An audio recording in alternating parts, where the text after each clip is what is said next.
Merrimack TV content may no longer be available on YouTube. To continue watching our programs, please download the Merrimack TV app from your device's app store. Programs may also be available at merrimacktv.com. Good evening and welcome to the July 23rd, 2025 ZBA meeting for the town of Merrimack. If you could all please rise for the Pledge of Allegiance. I pledge allegiance to the flag of the United States of America and to the republic for which it stands, one nation, under God, indivisible, with liberty and justice for all. All right, so before we start this evening, I want to make an announcement. We have 4 people sitting on the board this evening. Generally, we have 5. That means that anyone is going to be presenting a petition this evening, you need to have 3 people on the board vote in affirmative. If only 2 people vote in affirmative and 2 people vote in negative, the petition will not pass. You have the option to... Okay. Well, then it'll be a push to the next meeting. You also have an opportunity to have your opportunity to have to push your petition this evening and wait for when we have a full board here. So if anybody wants to do that, I'm offering that up now instead of sitting through the entire night. Nobody seems to want to do that, so we will proceed then. All right.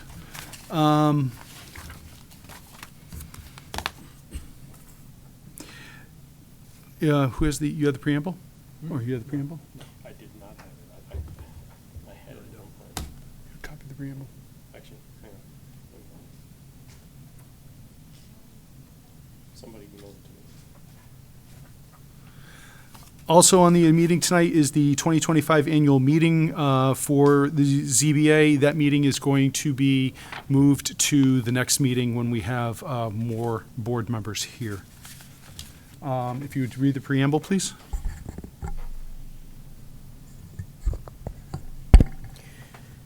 Good evening to those in attendance and watching at home. For the benefit of those who have not previously attended a zoning board hearing, the procedure is as follows. The petitions will be heard in the order they appear on the agenda. However, the chair may change the order at their discretion. The board will treat all petitioners, their representatives, abutters, and other interested parties fairly and with respect. The petitioner will be asked to give an overview of their petition and read through their responses to the criteria applicable to their case, allowing for the board to ask questions after each item. State law and local ordinances establish the criteria that must be met in order for the board to grant approval to a petition, and it is the petitioner's responsibility to demonstrate that they have met each criterion. Following the presentation, the chair will open the floor for public comment, either in favor or opposed to the request.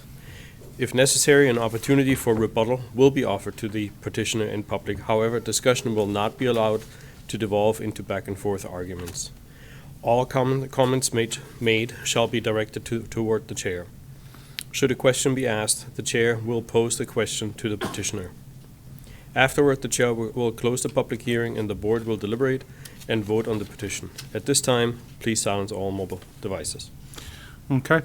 Wolf and Chuck, you'll be sitting in for Rich and Rod, who are not here this evening. So you'll be sitting in as full voting members. And away we go.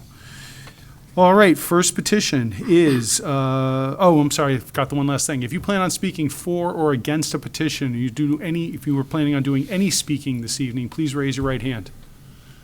If you're going to do any speaking, even if you're going to speak for or against a petition, you want to raise your right hand. You swear to tell the truth, the whole truth, and nothing but the truth, so help you God.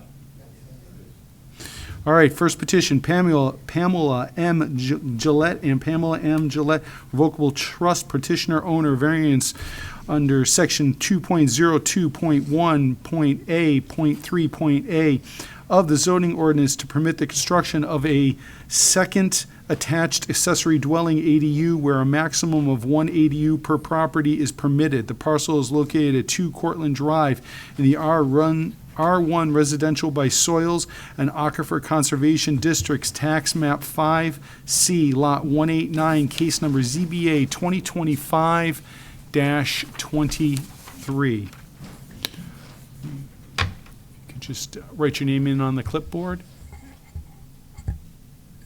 please.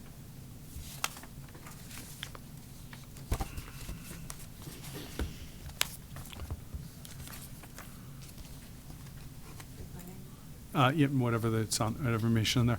You want to make sure that the light is bright green on the, in front of you on the mic. You may have to push the button. Yeah. Okay.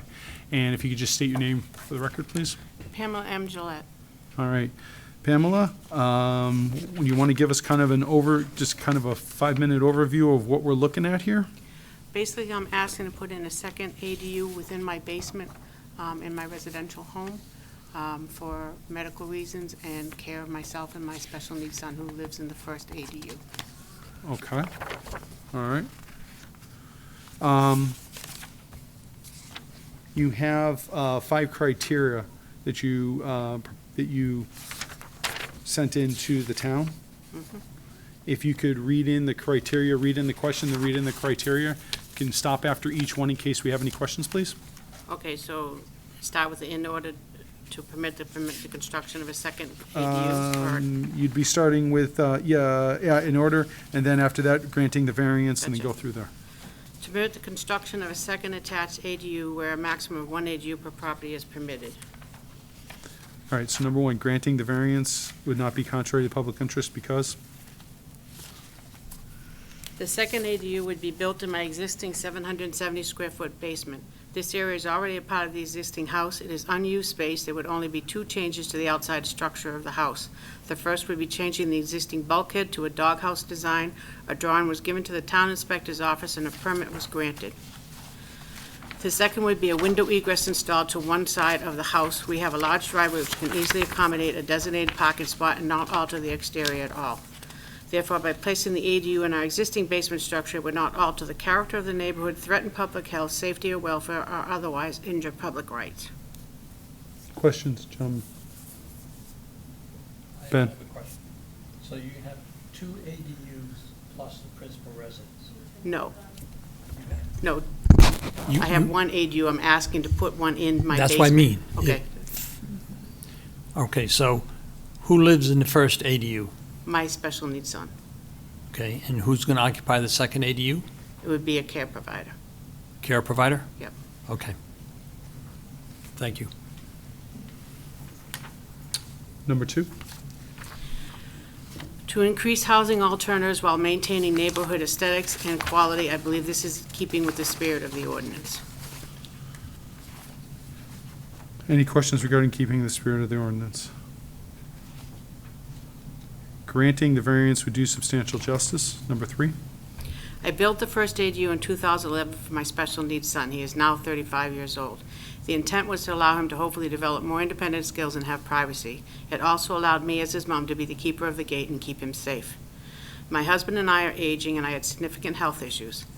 I have a hospital bed in my living room, and I've been confined to the first floor for the last 6.5 years. Excuse me. By building this ADU in our basement, it will allow us to hire a caretaker, direct support person, DSP. The ADU would give him their own private space. We retain our privacy, and my son retains his as well.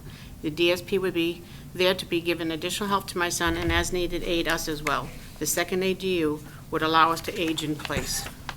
I see no harm to the public other than a small increase in water usage as we have our own brand-new 2,000-gallon septic system. As I hope I have demonstrated, the benefits to our family far outweigh any harm to the public, which I believe meets the intent of the law. So do you have a caregiver? So you need this space, you said, for a caregiver, correct? Yes. Are there living, I don't know, are there living caregivers, or is that a Yes. thing? Okay. Yeah. Yeah, there are. Okay. I have a question. Yeah. Your question? No, I do. Oh, okay. So, Go ahead. so basically you're going to have 3 units on one property. So is the septic system rated for Yes. all the units? Yes. Okay. I made thank you. sure of that when they replaced it, and it'll explain it in the next thing. I might have gotten a little worded on that. I asked for your patience in this. No For you to fully worries. get the picture. of- Yep. So granting the variance will not diminish values surrounding the, values of the surrounding properties because, that's number 4. Okay, thank you. The proposed ADU is being constructed within the existing building and will be done by licensed professional contractors. All necessary permits will be filed as well. Since the ADU would be placed in the basement, it would be undetected by the public. The public will have no knowledge that the property has changed. As such, it should not diminish the value of the surrounding properties. Questions? Yes, Chuck? I'm a little confused about the term ADU being used for the finishing of the basement. I mean, would this not be just a finished basement? It would, well, 80, it'd be more like an apartment. But yeah, it's a, I understand what you're saying. I do. So, Mrs. Gillette doesn't really need a permit to, or a variance to finish her basement. In making it a living space, right? In order to have it a separate living space, it would need a kitchen and a bathroom, and by including both a kitchen and a bathroom, it would become an ADU. So if they put in the hookups for a stove or a sink, even a wet bar, it would require the permit for an ADU. Thank you. Any other questions? Number 5, unnecessary hardship. This is where I ask for just an extra minute. Sure. Because it may not have been worded as best it could be, but Okay. I have been a Merrimack resident since 1986 and my special son since birth. This house has been our home for the last 20 years. My son is comfortable in the community. The police and fire department know him as well. Walking within the town gives him a sense of great independence and pride. I have a community of people who watch over him when he walks to the library, CVS, or Dunkin' Donuts. Do you know how rare that is? More importantly, how devastating and disruptive it would be if we had to move and take that away from him. On April 4th, during the snowstorm last year, our neighbor's large pan tree came down and did over $250,000 worth of damage to our house. On that day, when the fire department came and saw structural damage, they immediately sent men to the town inspector's home. While they waited, numerous vehicles stopped and asked the fire chief, and I quote, "That's Pam's house. What happened and what does she need?" Without making any phone calls, I had a tree company come pull the tree off my roof and out of my kitchen. A roof company came and put a tarp over the roof and plywood over the hole.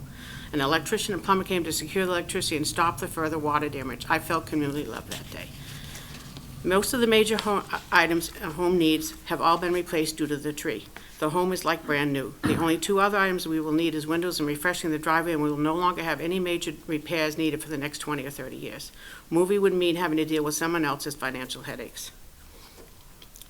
I wouldn't have gotten this personal. I didn't know it was being publicized, but in the past 7 years, I've had 2 heart surgeries, 3 bouts of cancer removed, both of my natural kidneys removed, and a kidney transplant. These are just some of the major medical issues. Having a living caregiver would greatly reduce stress and hopefully keep me from having to go to an assisted living facility in the future. Requesting a variance to build a second ADU in our basement is a reasonable one because will it not alter the character of the neighborhood or threaten public health, safety, or welfare. It will not diminish the values of the surrounding properties. As stated above, the benefits to our family are immense from financial, medical, and emotional, and outweigh any harm to the public. The ADU will not alter the essential character of the neighborhood. It harms no one. It will allow us to fully utilize the entire home, age in place, and continue to be the keeper of the gate for my son. Any questions?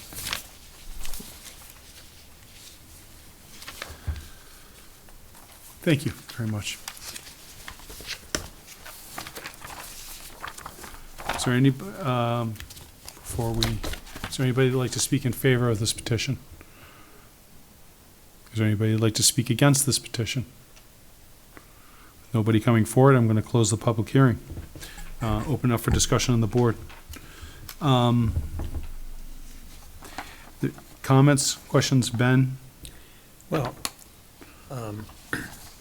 given that the occupants are all family members and a caregiver, given the age of the owners of the property, and the limitations on their son, I think this is very reasonable, and it's a very pragmatic solution to their needs.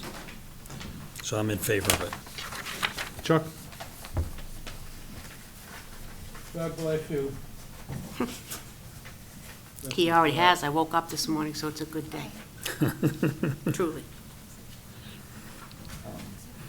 I think this is precisely the kind of good effect that zoning variances Chuck, your are microphone's intended not to on. Mike, serve. your mic. I'm sorry. I think this is precisely the good effect that zoning variances are intended to address. Wolf?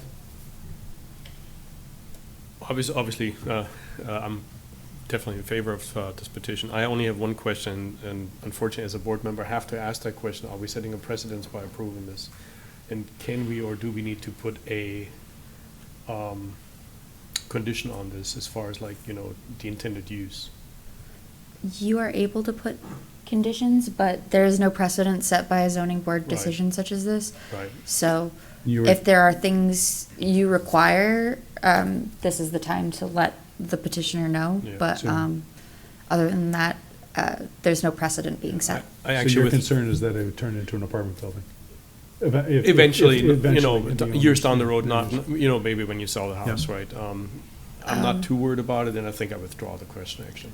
Okay, I I'm do good. want to add, I apologize, that as part of the ADU application, they do have to sign a restrictive covenant that requires that the whole thing be owned as a single-family home in perpetuity. Thank you. So they will not be able to have an apartment complex or something of that type. Okay. That's what, that was going to be my question to you, but thank you. Yeah, that's what I wanted to Okay, know. perfect. All right. Unless there's any other questions or comments from the board, do I have a motion?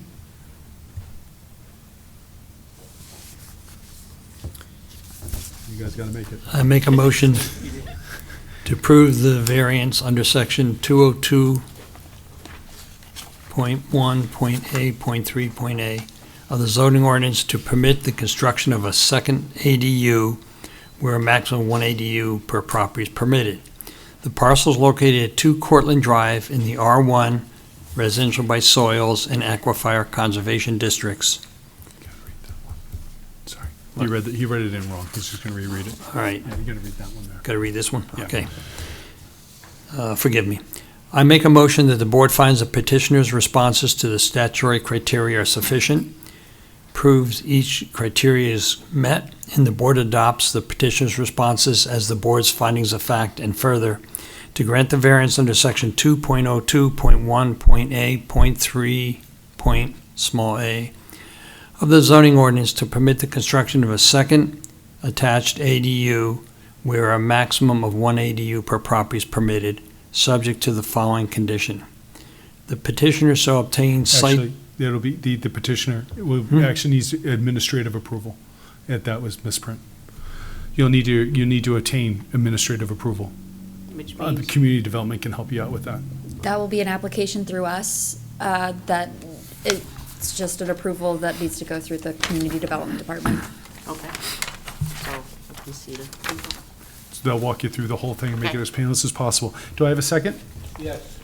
All right, motion made by Ben, seconded by Chuck. All in favor, say aye. Aye. All opposed, 4-0-0. You have 30 days in which somebody can come back and appeal. Community development can, well, you can see community development after tonight regarding the application that you need to complete with them. okay. Thank Good you. luck. Thank you.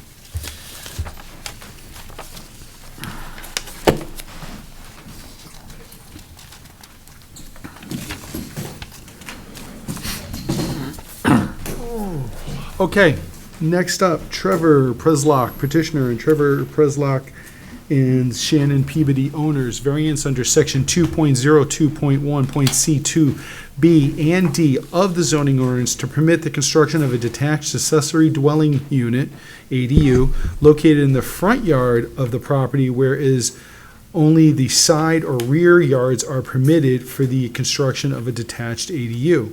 And a lot having 51,836 square feet of land where is 100,000 square feet is required. The parcel is located at 12 Peasley Road in the R2 Residential by Soils District and Wellhead Protection Area, Tax Map 3B, Lot 33, case number ZBA 2025-20.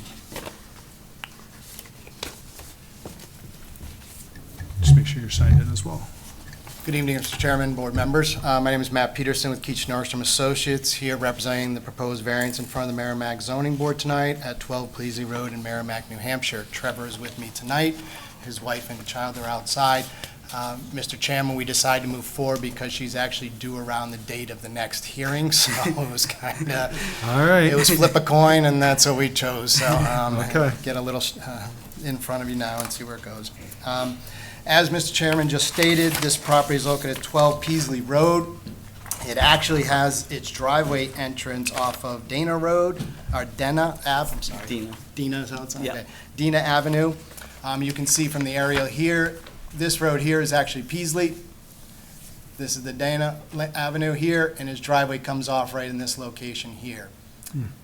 You can see the site view from here, which gives you a view of why we're here for garage right now, what it's being used for, unlike his cars. And this is the location on where we look to propose the garage and stuff like that. We feel like, this lot is currently 1.194 acres in size, about 51,000 square feet. And looking at the site plan, there's I don't want to say major, but taking up most of the land is a wetland complex located along Peasley Road. So we looked at, one of the things I try to do is when I come to these boards here is make sure we put our best foot forward, look at the property. We looked at our first possibility of maybe setting it over in this location here. That then put me in the wetland setback and cutting trees and stuff like that. So this, if you saw the aerial there, is pretty much already cleared, just some shrub grass that's there. I moved it as close as I could to this pole here. We're about 10 feet off the property line here. It seems to fit in this location. I understand it's in the front setback. I mean, that is why we're here tonight for that. And then what he's looking to do with the garage itself. Oops, that's the wrong one. That's there. Oh, I actually didn't bring the building plan. All right. Oh, right here, sorry. Two-story garage, ADU on the second floor. That'll be up in here. Pretty straightforward garage for what he's looking for to go out there. As you can see from this exhibit, the property has some existing characteristics that can make it a unique lot. It's got the frontage on two roadways, the wetland complex and the wetland setbacks, a good portion of it. The lot size, the existing house configuration all lead us to locating the garage as shown, meeting as many of the town's requirements as possible. Obviously, with the governor signing in the ADU law on July 15th and going effective July 1st, we reduced the variance for an ADU, detached ADU requirement that we originally submitted for. So again, I think we've tried to put our best foot forward here with this project and what made sense on the site and to minimize the amount of variances that we were looking for and, put together a site that looks like you would typically see a single-family home with a garage situated on the site. I will go through quickly the 5 criteria. So sorry. this ADU is not attached to the house. Correct. So you're building a second garage and putting an ADU above it. Correct. Okay. And then this would be conditioned as this is always an ADU and is not going to become a rental. Yes, whenever they person goes through the application for an ADU in the town of Merrimack, they have to sign this restrictive covenant that says that both units will be owned as a single-family home. You'd mentioned that. I just wanted to get it. Well, I do want to back on the clarify, record. Patrick, that Yes. the unit can be rented. It's just that it can't be separate. The ownership can't be separated. It can't become a condo unit, essentially. okay. But of course, Thank it you. can be rented. Okay. All right, you want to start with the 5 points? It must not be contrary to public interest because the requested variance is not expected to be contrary to public interest as it will not alter the essential character of the neighborhood or threaten public safety, convenience, comfort, aesthetics, prosperity, health, or general welfare. The applicant is proposing a reasonable expansion of the property with the proposed detached garage and ADU. Garage and ADUs are permanent within the zoning district. This accessory structure is not expected to negatively impact the public or alter the residential character. of the neighborhood. The proposed garage and ADU has been designed to maintain a cohesive aesthetic style to the property. Any questions from the board? Number 2? It must be consistent with the spirit of the ordinance. Front setbacks are typically established in an effort to provide a buffer between structures and roadways for safe vehicle and pedestrian access and to promote aesthetics and green space. The property is a corner lot, which is more restrictive as the 2 front setback areas. Due to the location and orientation of the existing house and driveway, there is no other reasonable location for the proposed attached garage structure. The structure was designed to be cohesive with the aesthetic style of the property, and much of the front area provides green space and undisturbed land. A buffer at least 13.5 feet is provided at the location of the proposed garage structure. The remaining frontage provides a buffer more than the required 330 feet. Questions, concerns? No. Number 3? It must result in substantial justice being done. Substantial justice may be measured by whether the loss to the individual is outweighed by the gain to the general public in denying the variance. If granting the variance would allow relief of a reasonable request by the applicant while not adversely impacting the general public, then substantial justice has been done. The applicant is proposing a reasonable expansion of property and restricted by the existing conditions of the site. The request is not expected to impact the public, therefore substantial justice will be done by granting the variance. Question? Go ahead. Is that, do you need me? Okay. It must not diminish the value of surrounding properties. The value of surrounding properties are not expected to be diminished. Construction of accessory garage and ADU on the upper floor is very consistent to the areas and is not expected to negatively impact property values. ADUs have become increasingly prevalent and desirable, which would have a positive impact on property values. Questions? Number 5. It must be shown that denial would result in unnecessary hardship. The applicant is restricted by the existing condition of the site, the location and orientation of the existing home and driveway, location of the existing utilities, the increased setbacks on the corner lot, and the location of associated structure buffer of wetland complex severely limits the applicant's ability to reasonably expand the property. Based on these site conditions, there is no other reasonable location for the proposed garage. And lastly, the proposed use is a reasonable one. Proposed use is a reasonable one. The applicant is expanding the property with the proposed garage and ADU, which are permitted within the residential zoning district. Any final comments? That's all I have for you tonight, Mr. Chairman. Thank you very much for the presentation. Thank you. Any questions for the applicants? Wolf? Thank you. Could you show me the aerial view one more time, please? So there's an overview aerial, and then there's a street view too. Which one will you? This one's fine, actually. Thank you. So it's going to be on the house side of the rock wall. That rock wall's not coming down? Correct. Okay. Right in here. All right. Kind of where he's parking his cars now, as you can see. Is there any, it looks like there is none, but with the tree, I want to ask, is there any structure on the neighboring property in that corner? Oh, no. It's That's what it probably looks like. 300 yards to the neighbor. That's what it looks like, right? So to the right in this view here, that rock wall here on the right, there is nothing there. I took Correct. another view. I think this one might show you down the street. So no, this is all treed up in this location here, yep. And again, we were leaving this buffer, which is kind of the main Peasley coming in instead of cutting that down. Yeah, We makes we sense. thought, we tried to think about it. Thank you. Any other questions for the applicant? Yeah, one. Ben? Forgive me if you had already mentioned it, but who's going to live in this ADU? So right now, it's just going to be storage.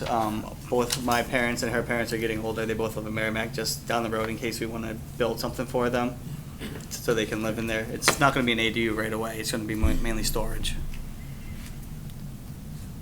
Yeah, based on the new regulations that was signed by the governor on July 15th, it can be anybody that you can rent an ADU to. It can be what? restricted. Anybody can rent an ADU at this point after the new law that just passed on July 15th and it's retrograded to July 1st, 2025. So when he came to my office with a garage with a space upstairs, I was like, well, let's put an ADU up there for going forward to the zoning board. He's spending money with me already.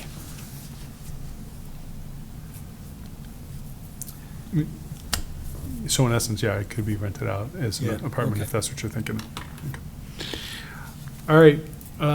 Is there, and I'm going to open up the public hearing. Is there anybody that would like to speak in favor of this petition? Is there anybody that'd like to speak against this petition? Nobody coming forward for or against this petition, I'm going to close the public hearing. Discussion from the board. I think Ben and I are kind of, I think you and I kind of, seems like you're thinking the same thing I'm thinking, that. Yeah. Yeah, okay. That it could be rented out as an apartment Yeah. in the short term, okay. Well, it's, the concern I have is, are ADUs going to become used as a backdoor to rental properties in a single-family neighborhood? Well, again, I mean, what they said is, if an ADU is put forward, they do have to sign restrictions, right, or, yeah. No, but they can rent it. Yes. So I would like to add Yeah. that the owner has to maintain residence in one Yes. of the units, and we can no longer deny an ADU. We can only base this judgment off of the setbacks. They are allowed the detached ADU. Which is what we're looking at, and no, yeah, no, I It's get just that. new legislation, so. So what we're really looking at when we're discussing this is that where the lot is only 51,000 square feet and 100,000 feet is required, that's what we're looking at when it comes to the, No, that so as that well? part, so that was printed before the new law was signed. okay. So the only part you're looking at right now is basically the location. So they're proposing this, what we're considering to be the front yard, where normally It's in the back a of the detached side. ADU would have to be in the side or the rear yard. okay, thank you. Correct. For the The change clarification. would be if you were to deny us on the setback, we'd have to move it back to the 30-foot line, but we are still allowed an ADU by right now. The governor, we're trying to get more living spaces, obviously, but yes. Questions, Chuck? Comments? I personally think that it's been reasonably cited. Okay. Obviously, there's a lot of complications in a lot that isn't, geometrically modular, with the wetlands and Dina Avenue and the driveway in and so forth. I think there isn't any other place to put it, and I think that's a reasonable citing. And I would be in favor of it. Do you want to make a motion?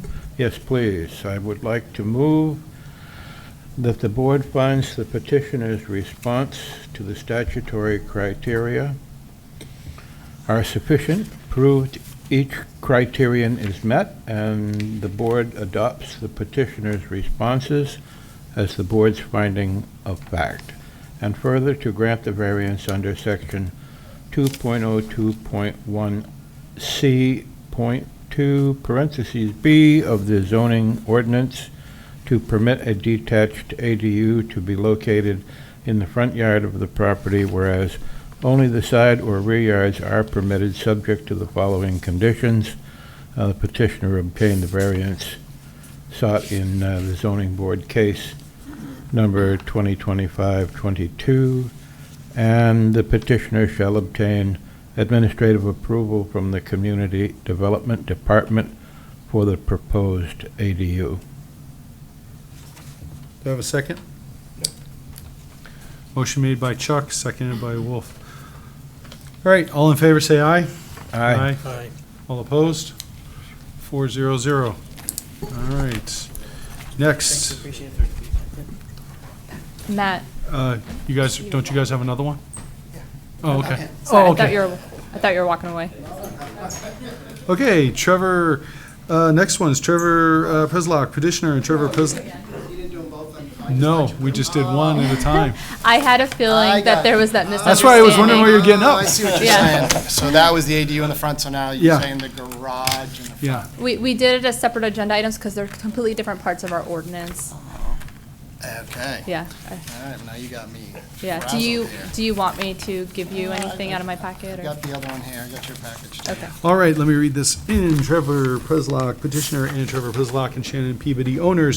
Variance under section 3.05.1 of the zoning ordinance to permit the construction of a detached garage and accessory dwelling unit, ADU, 13.5 feet from the front property line, whereas 30 feet is required. The parcel is located at 12 Peasley Road in the R2 Residential by Soils District and Wellhead Protection Area Tax Map 3B, Lot 33, case number ZBA 2025-22.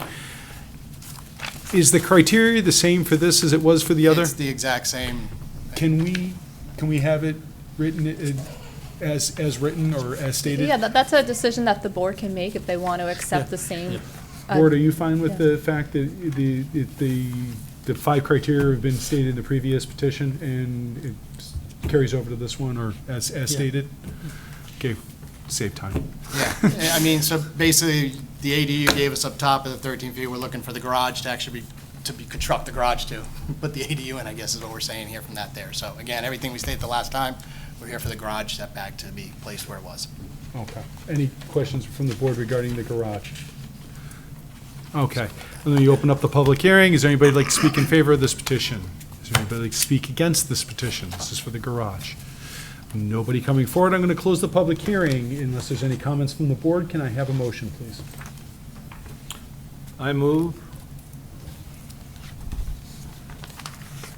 that the board finds the petitioner's responses to the statutory criteria are sufficient, proved each criterion is met, and the board adopts the petitioner's responses as the board's finding of fact, and further, to grant the variance under section 3.05.1 of the zoning ordinance to permit the construction of a detached garage and accessory dwelling unit 13.5 feet from the front property line, whereas 30 feet is required, subject to the following conditions.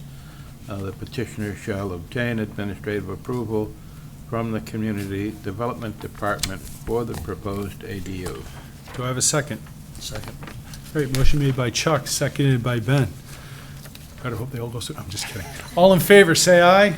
Aye. All opposed, 400. You do have 30 days in which somebody can appeal. Good luck. Thank Have a you. good evening. Thank you very much, guys. Next, Connor Boat Yacht.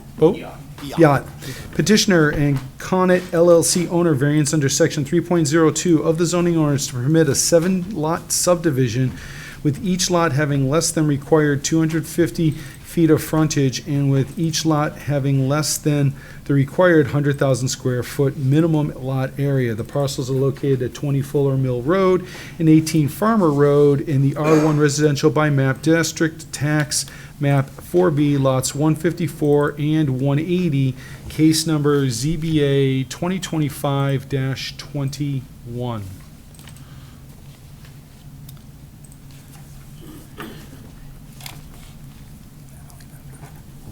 All right, good evening, Mr. Chairman. Matt Peterson again with Keach Norsham Associates, here representing the proposed variance in front of you for Fuller Mill Road site in Merrimack, New Hampshire. This one, we've kind of been working with staff, DPW. We've already met with a lot of people to kind of talk about this piece to see where it's going.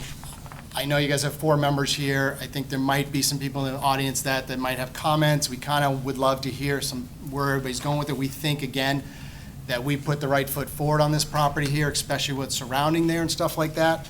But again, obviously I'll give this presentation, we'll kind of see where it goes with that, but we've met with a lot of people to try and do what's right on this piece. We're not here coming in with a multifamily, anything like that. It's literally single-family homes. So, as seen in the aerial photo here, this parcel is located on Fuller Mill Road. That is this piece right here that comes off Farmer Road, and it's a dirt road that comes up to about this point here. This point here, the town allowed these new homes on this point here without upgrading that road very much there. It's kind of just dirt. This road is not in that shape to kind of do that. So we've been working with DPW on what we could do to make that a town road now to connect it through. In doing that, we don't own the land on the downhill side here. So currently, right now, the right-of-way is not wide enough to get a town road in there. So what we're proposing to do is to give land on our side of it to do that. You can see the single-family home that's here. My client bought this almost 8 months ago, around there. This was an interesting piece of property. If anybody's heard about it, I'm sure there might be some talk from the abutters, but this is conservation land back in here, trails and stuff like that. Apparently, this gentleman did a lot of shooting from his porch and killed a bunch of coyotes out here and a bunch of wildlife and stuff like that. So it seemed like an interesting area. He's been digging up stuff for a few months, cleaning it up. But again, right now, nice cleaned up property. And what we thought is our client brought this property last year, as I said, put it together, and asked us, what can we do with it? And what we're looking to seek is to allow single-family residential development. I want to say that again, single-family residential development. Everybody's been screaming that we have a housing crisis in New Hampshire. We don't have a housing crisis in New Hampshire. We have a single-family home housing crisis. We have no starter homes. We have no 55 and plus to sell their house and move on.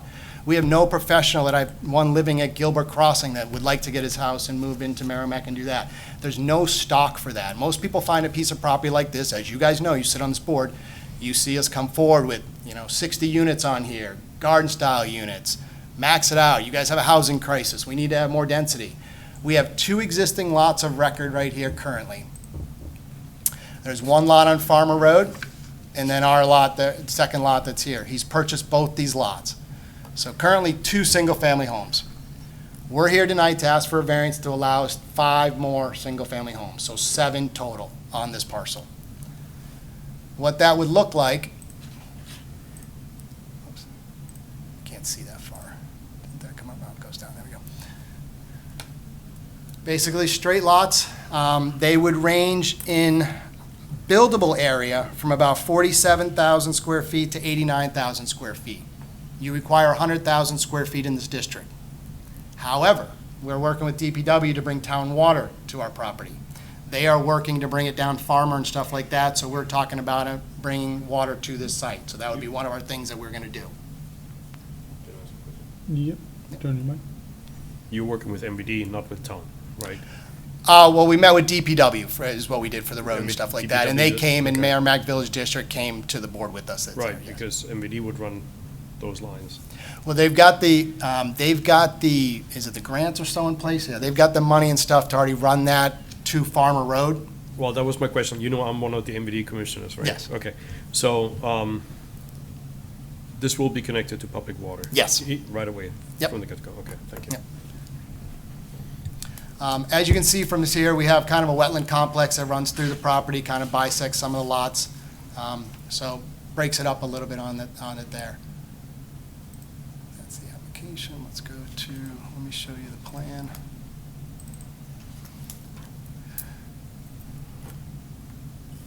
So this is what we're proposing with Fuller Mill. And again, we would be giving the town the right-of-way on this side all the way along here.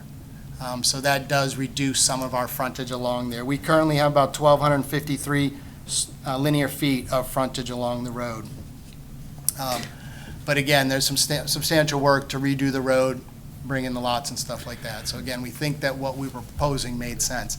Then what we did was the third thing we looked at was, okay, well, what's the area? Because obviously, does it fit in the surrounding areas? That's you guys' pretty much big thing. How does this characteristic of the neighborhood? Well, all those red lots there are under the size of 40,032 square feet. And I just said our smallest buildable area is 47,000 feet. All the lots are over that 47, but the contiguous buildable, we have 47,000 square feet. And all those have less than the frontage of the 250, they have 150 feet of frontage. We're proposing frontage of 156.45 to 223.15. So we're greater in frontage than any of those lots in red, as well as the lots in blue. We are majority greater than lot size of buildable area. We're greater than all those lots in full size, but as buildable area, we're a little bit smaller than the blue lots. They have up to 65,000 square feet. Question is, when were those lots put in? Those lots were put in years ago. Like That- 70s? I would say 80s, yeah, something So like that. before a lot of this was written? and Oh, yes, others- absolutely, sir. Okay. Yep, absolutely. So, And that is why, just to kind of touch upon why Merrimack Village District bring water, because they don't have the room to be able to do that. They need to have water on site. so a couple things. The housing crisis, thing. People gotta stop saying this. Merrimack is one of 2 towns. I just said you don't have I know. one. Well, yeah. I said 'cause you have a Merrimack is single-family home, though. literally- Right, but Merrimack is literally one of 2 towns. That is in New absorbed. Hampshire that have had 40% growth over the last. Absolutely, so, sir. Absolutely, sir. That But we haven't done a 3 or that 4 being lot said- subdivision, right? Well, that being said, looking at this, why 7 land? Because the way I'm reading this, you could easily do less than 7, and you would meet square footage you'd meet the frontage, and you'd meet total square footage for the property. And you wouldn't need a variance to do any of this. You could just literally do it Why 7? So we can get 4, you are correct, because of the upgrade of the road for the town to connect it through, which I think they should have made that done for some of the other connection they had there, and then to bring water to the site. We think that makes sense as well, to have water on your sites now with your PFABs and everything that we've had there. So we felt for the improvements of the road and the water to the site there, the extra 3 lots balance that out. Right. I mean, everything's a money, as you know, when you hear about the garden styles and all that, it's all balance on that stuff that's there. Right, that really kind of still, even the road and the water, I'm having a hard time kind of Okay. seeing where where you could just build 4 right now and you wouldn't even have to be sitting here having this conversation. That's just my take on that one. All right. If you want to get into the 5 criteria, we can address those. Must be not contrary to the public interest.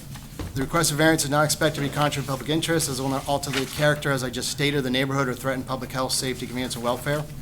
This proposed subdivision is consistent with the essential character of the neighborhood, again, built years ago. Many of the surrounding parcels shown in the attached tax map exhibit have similar or lesser frontage lengths and/or similar or lesser buildable areas than the requirements listed within the zoning ordinance. Additionally, the applicant is proposing to improve Fuller Mill Road for safe access for residents and adequate access for emergency services. The proposed subdivision will provide an opportunity to increase the number of single-family dwellings, which is a critical shortage in the state, providing the best use for the area, which is consistent with the character of the neighborhood, is in the public's best interest. Questions from the board? I don't know if this is appropriate, but, so you're requesting more lots. What are the lots going to sell for? What's the market rate right now? $175 to $195, something like that, I would say? Well, it depends on the location and size, Mm, you know. Well, are you building are you going to build the homes, or are you just looking to subdivide and sell the Connor's a home land? builder, I don't know if you guys knew. He I builds would be planning on building the houses out. Okay.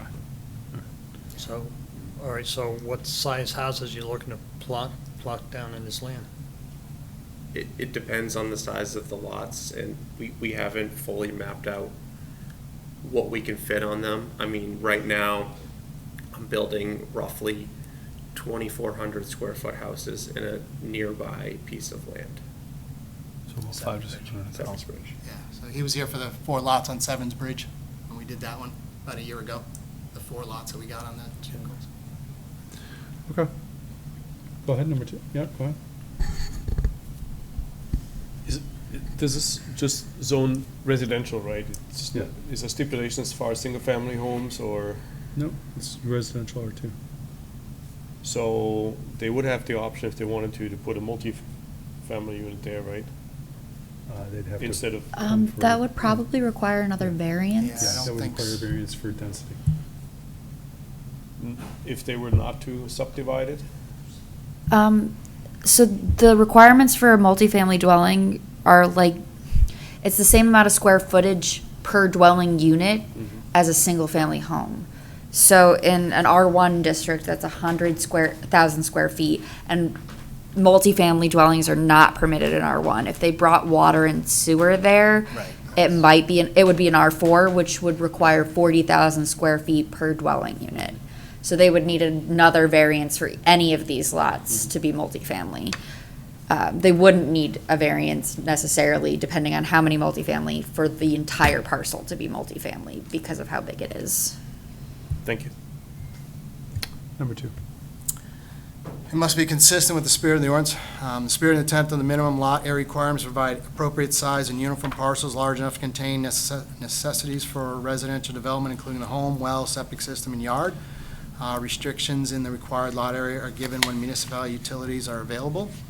The parcel will be serviced by a public septic system. However, municipal water is coming to the area, and the applicant will utilize the water system when it becomes available. Therefore, some reduction in size would be reasonable in this case. Additionally, many of the neighbors' properties, all located with the same zoning district and currently without municipal utilities, have lot lower areas than the required, referred to the tax map that I showed the board earlier. The proposed parcels are sized similarly to the surrounding properties and are thereby consistent with the essential character of the neighborhood and spirit of the ordinance. Questions on number 2? Number 3. It It must result in substantial justice being done. Granting relief of a reasonable request that does not adversely impact the public would result in substantial justice being done. The applicant proposes single-family lots that are consistent in size and frontage with surrounding parcels. The project proposal also includes expansion of a right-of-way and improvements to Fuller Mill Road. This reasonable request is not expected to negatively impact the public, therefore substantial justice will be done by granting this variance. Number 4? It must not diminish the value of surrounding properties. Due to the fact that these lots will be sized similar to the surrounding properties, it is not expected to diminish those property values. The applicant is proposing reasonable sized single-family residential lots in a residential zone and neighborhood. The parcels will be sized similar to those in the surrounding area. Go ahead. You just made a statement due to the proposed lot size being similar to the surrounding lot sizes. Isn't that a little bit of an exclusive statement to the ones that are circled in red? What about like map 4B lot, what is it, 181, 182, 183? So these 4 here. Right. Yeah, okay, If you compare with those, then we're not really, Well, these would be the exact same size we're proposing. they are? Yeah. Like I said, my size of 47 is the contiguous buildable area. The lots are bigger than that because we've got the wetlands going through them and stuff like that. But if you take a look at this, you know, how they set like this, and then you had, oops, sorry, I hate jumping around like this. So the lot size is not comparable to what you had circled in red, but to actually the ones to the south, I guess? or whatever So that is. what we are comparable to the red and the blue is the contiguous buildable area. So these lots right here are 40,000 square feet contiguous area. On our subdivision plan here, I can't see that far, so hold on. That first lot has 87,000 square feet of contiguous, not including these 3 wetlands. So that's almost twice the size of the red. This next one here is 90,000 square feet minus this wetland here, again, twice the size of the red. This one here is 69 minus the wetland, so again, about 70. So all these lots, I just want to say the contiguous area was similar to those lots. Okay. But the actual size fits more to what you're going Okay. at, sir. Thank you for clarifying that.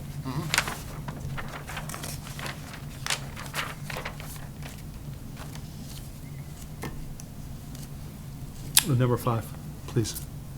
It must be shown that denial will result in unnecessary hardship. Significant number of surrounding properties do not meet the current lot area frontage requirements as outlined in the tax map. The project proposal consistent with the existing character of the neighborhood, as it will still meet or exceed the areas and frontages of the neighboring properties. Additionally, the applicant is giving the town portions of the parcel to provide a right-of-way 25 feet off the center line to allow for substantial improvements to Fuller Mill Road. This allows for the benefit of the town and does reduce the available area of the parcels. Reasonable use, the proposed use is a reasonable one. The applicant is proposing single-family lots, which is consistent with the R1 zoning district in the area. Any final comments, questions for the applicant? Okay, I'll open up the public hearing. Let me ask one. Oh, go ahead, please. Okay, just out of curiosity, so you put a lot of time into this, you work yourself as a builder. You say that home's gonna be 2,400 square feet, so what do you think the proposed listing prices would be? I'd have to look at the market. I mean, right now, something in that range is probably in the 800,000s, How much? about 800,000. Okay, Cost of construction is extremely high. I understand that. It's a shame we're not able to build affordable housing for a broader segment of the population, because that's the most critical need we have in housing. All right, Can I just add to that, Yes. Ben? Just to talk about that a little, because what I've been seeing with my guys and the people that are trying to buy, the 2,400 square foot house is costing 700,000 to build. I understand. Oh, okay, that's I like, understand that. it's just crazy. I mean, I Yeah. just saw somebody build they bought a $500,000 house in Hooksett, and it's not any bigger than this pot. Yeah, it's crazy out there. I understand that. Okay, I wasn't sure. The thing that I find disappointing, and it's a complex problem, is there's not enough truly affordable housing or called starter homes that are available for the lower middle income and working class Tiny Homes of New Hampshire, Tiny Homes of America is trying to come to New Hampshire, and I'm trying to get it with the governor, trying to meet, and we're trying to find spots, but there's no zoning that allows it either. Like, everything goes back to guard style, because that's the density that brings your numbers down. It's a tough part we're in right now. I understand that. Ben, What? let's stay on task for that. Okay. Sorry. Yes. We should talk later. I don't see dimensions here in that drawing that you have up here. What is the actual width of the properties in comparison to what the proposed houses would be wide?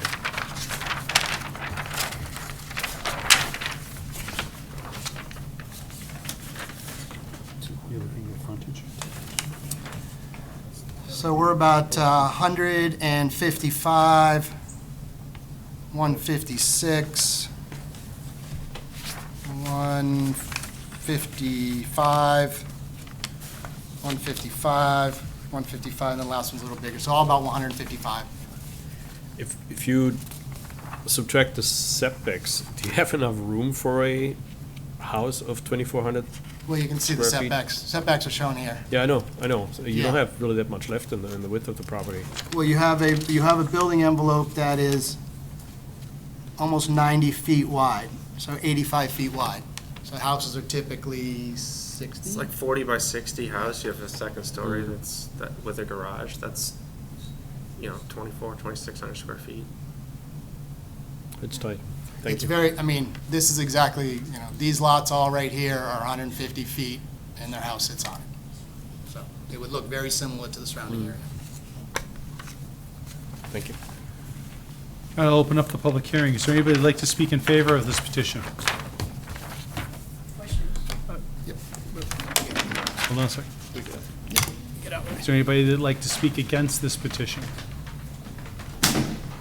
If you have, your questions you direct to the board. If you want to have a seat up there and sign in, you can ask us and.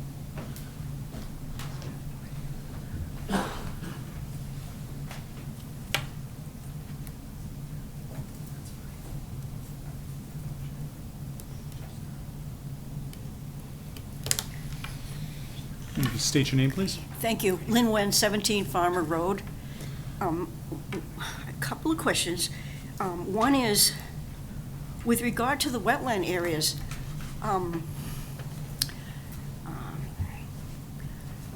several years ago, the former owner was given only permission for one lot. How is all this being handled with regard to the very wet areas? So, I'm not, what do you mean, how is that being handled regarding the wet areas? Sorry, I can't hear you. What do you mean, what do you mean, how is it affected by the wet areas? The wetlands are part of the property, they would have to, when building and doing anything to the property, they'd have to make sure that they're in the appropriate distance from those wetlands. Yes. Okay. It doesn't change the wetlands, they're still there. They won't be drained or filled? No, they can't do that. Okay.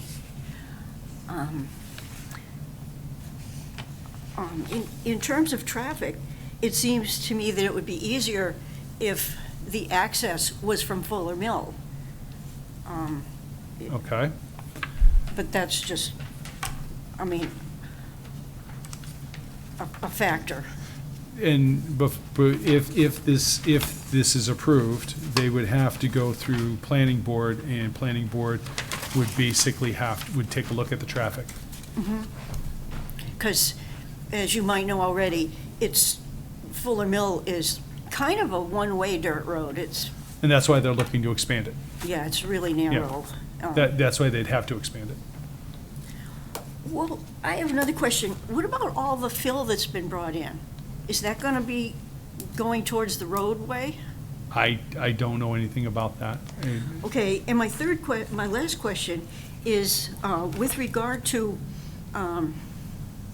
Horse Hill Nature Preserve. I'm still on the committee after all these years, and in the definitive plan, and I didn't name it that, it calls for a neighbor's trail to access Horse Hill.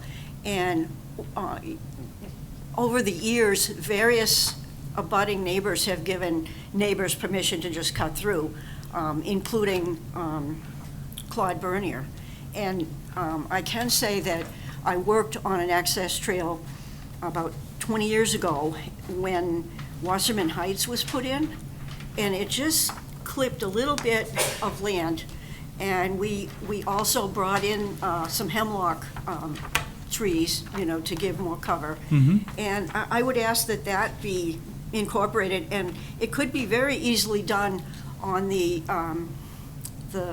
south side of the property from Farmer Road in, or something like that. I mean, that'd be up to them, but that would be up to them. However, they did state that they were open to hearing what suggestions that was coming from abutters. So Okay. inevitably, that'll be up to them to make that decision. Okay, thank you. It could simply be done, and this would be a trail just for the neighbors, and we would not have to the committee would not have to maintain it. Sure. Okay. Okay. Any other questions? Thank you. Thank you. Is there anybody else that'd like to speak against this petition? There's a microphone right up there. Yep, just microphone right up there. Yep. Just state your name. Wayne Combe, 8 Fuller Mill Road, so I'm in a butter. Sure. I just had questions about the improvement of the road itself. That they're proposing to improve Fuller Mill from Farmer all the way to Amherst? No, I do not think so, but I can have them answer that question afterwards. Okay.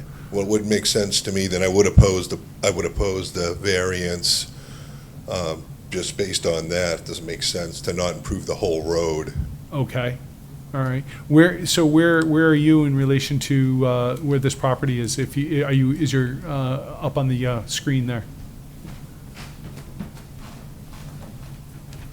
I'm right by the pool. I was next to the pool. Okay. All right. Yeah, I'm in a butter on that. Was a further away from the farmhouse. So you're on the dirt road portion of the road, Yeah, correct? the whole road's dirt road. Okay. Yeah. All right.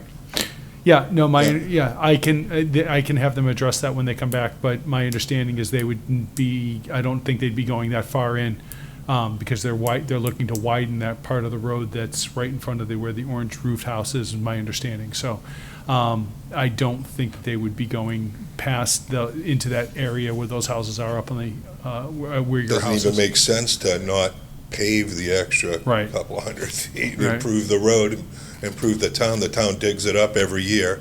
Okay. Yeah, we wind up with about a foot of dirt on our front lawn from it, and, to me, and we're gonna be bringing on all this traffic. There's no guarantee that everybody's gonna go down Farmer. Okay. So you'd be opposed to it then? Absolutely. Okay. Thank you, sir. Is there anybody else that'd like to speak against this petition?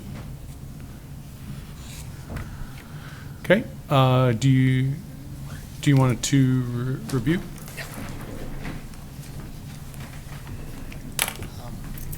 Just as far as the Wasserman Park, again, Matt Peterson, Keach Nordstrom Associates. I think I was probably the person that worked with you 20 years ago on putting that there, because that was a subdivision I did back in the day. So yes, we would definitely work with them to do something like that. It makes a lot of sense. We already thought the trails in back made a lot of sense to tie through. Okay. As far as the road, it's funny that he opposes not to put it through, because typically I'd come and put the road all the way through, and they'd oppose it, more traffic comes. So we thought we were putting our right foot forward by only stopping at his property there and not having people go that way. But yes, currently it's just being proposed paved along the frontages we had there. And that their section was upgraded more so, it's wider than our section there and stuff like that. That's why they were allowed to get the DPW, allowed to get permits to build up there prior. Okay. All right. Okay. Any final comments before I close?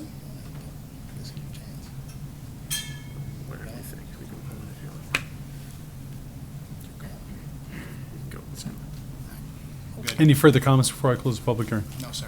All right. Thank you very much. With nobody else speaking against the petition, I'm going to close the public hearing and discussion from the board.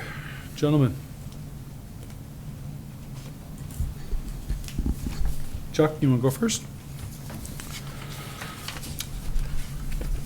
Well, I have a couple of primary concerns and probably a lot of other concerns that would fall under the category of a premature application. Okay. But the two primary concerns are that we already have zoning. It appears the difference between this application and our zoning is 2 house lots. And we have zoning, 3 house lots. We have zoning for a reason, and I don't see that this application satisfies all of the criteria. I don't see the justice in it. Which criteria are you, which criteria would you be referencing? That would be 3, I think. Okay. Yeah, I mean,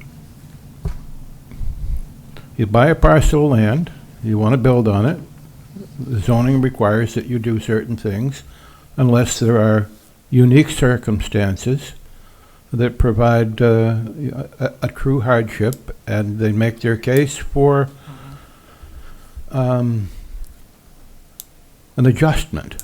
And I don't believe that they have even begun to make their case for an adjustment, and I want to support the zoning as it is presently understood. Okay. Wolf? Regarding the public water connection. With this property currently not being developed, would the developer and owner be subject? I closed the public, so it's his discussion on the board at this point. Well, it is, right, okay. Well, So I said that you have any yeah. extra questions. Right. I'm just not sure if the grants that are coming out of the DES program for, what are the 2 names, surrounding roads? Farmer. Farmer, thank you. Farmer and Fuller. Right, Farm and Fuller. I'm just not sure if those grants are applicable to these new properties, or if they actually have to pay for the water connection. Do you guys know that? So They are There- proposing, I believe, to pay, you would be paying for the water connection. This is not through well, Merrimack. the property Village owner District. always has to pay for it Oh. initially, but they are, well, maybe not these property owners, but current property owners that are part of this water main extension in that area. They are eligible to apply for grants by New Hampshire DES that are financed out of other lawsuits and whatnot, and federal funds and so on. I guess I just want to understand I understand the economical reasons why they want to have more than the current zoned properties, right? But of course, this is quite a bit more on the one hand.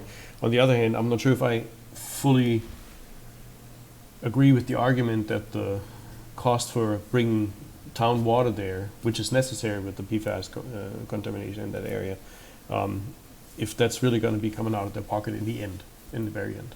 I'm just not sure about that. So in regards to the zoning, the question regarding zoning, what concerns on that? I do agree with Chuck that I think it would be nice to just be not quite as many properties. I can understand the reasoning for asking for a variance, but maybe not in that Wait, okay. extension. Ben? No further comments. Okay. It's the reason why I asked about the property, about putting it there, and I am having a hard time with the hardship aspect of that, and I can understand wanting to maximize the property. I can get that. I do understand that. While you bought the land, you want to maximize what you can put there. I appreciate that you're looking to build homes and not apartments, but. And I understand that these lots are going to be a bit larger than what's across the street on Farmer. However, those lots were zoned back in the 70s and 80s before a lot of these laws were in place. So Merrimack is full of non-conforming lots, and I can't tell you how many times we see non-conforming lots. And so that being said, I'm kind of in agreement with some of the other people on the board.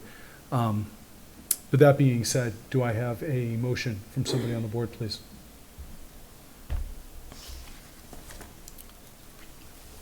I would be glad to respond to that. I've got the right.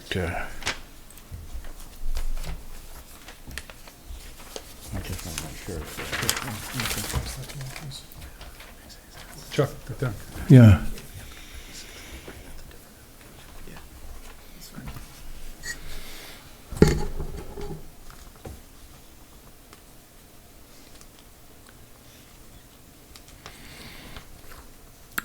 I move to deny the variance under section 3.02 of the zoning ordinance to permit a 7-lot subdivision, with each lot having less than the required 250 feet of frontage, and with each lot having less than the required 100,000 square foot minimum lot area, for the following reasons.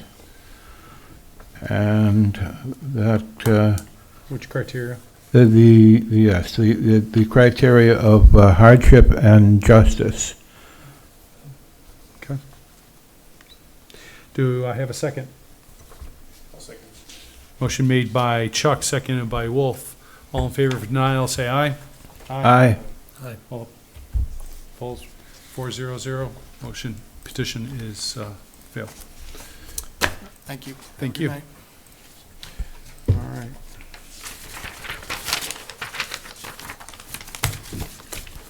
Next is Clifford Purton, petitioner, and Mike Papagano, owner, special exception under section 3.09 of the zoning ordinance to permit the addition of a 12 by 12 covered porch on the front of a home built before 1953, which does not conform to minimum setback requirements. The parcel is located at 2 Thornton Road West in the R1 residential by soils and Aquifer Conservation District's tax map 2C Lot 39, case number ZBA 2025-24. Good evening. Hi, how are you today? Very well. How are you? Will you please state your name for the record? Clifford Petron. Hi, Clifford. How you doing? Very good. Can you give us kind of a 5-minute or 5-second whatever view of what we're looking at or what you're looking to do, and then we'll go into the criteria. The homeowner wishes to build a porch on the front right side of the home. Now, I don't have a flash drive, or Is your mic on? it is, Can you just lower that so you're absolutely. picking your voice up? Okay, great. I don't have a flash drive or That's cue okay. cards, We got the maps. but I actually just took pictures this evening, and if you want to pass. Unfortunately, we can't accept stuff after the meeting. Understood. We can't accept that, but we do have a picture. If you want to describe, we can. Sure, it's just a 12 by 12 porch, not enclosed, railing all around as my drawing depicts.